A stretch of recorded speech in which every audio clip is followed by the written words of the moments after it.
আজকে আমি আপনাদের সামনে এমন একটি প্রভাবশালী মন্ত্র বলবো, যে মন্ত্রটির দ্বারা আপনি যে কোনো ব্যক্তিকে বশীকরণ করতে পারবেন, যেটি হলো কালরাত্রি বশীকরণ মন্ত্র।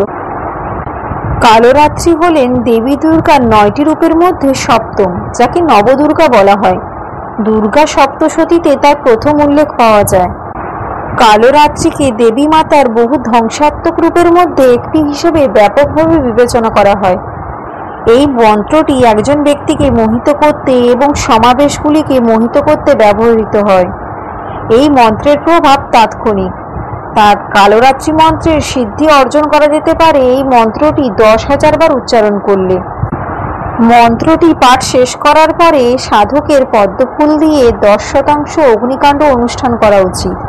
10 জন ব্রাহ্মণকে ভোজন করুন, তাহলে মন্ত্র তার সমস্ত শক্তি অর্জন করবে।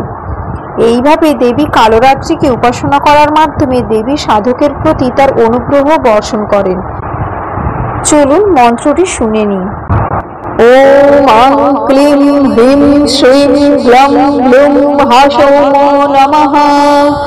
কান্হেশ্বরী সর্বান মোহয় মোহয় কৃষ্ণে কৃষ্ণবর্ণে কৃষ্ণাম্বর সমন্বিত সর্বান আকার্ষে আকার্ষে শীঘ্রম বর্ষণ কুরু কুরু হম আং ক্লিং শ্রীং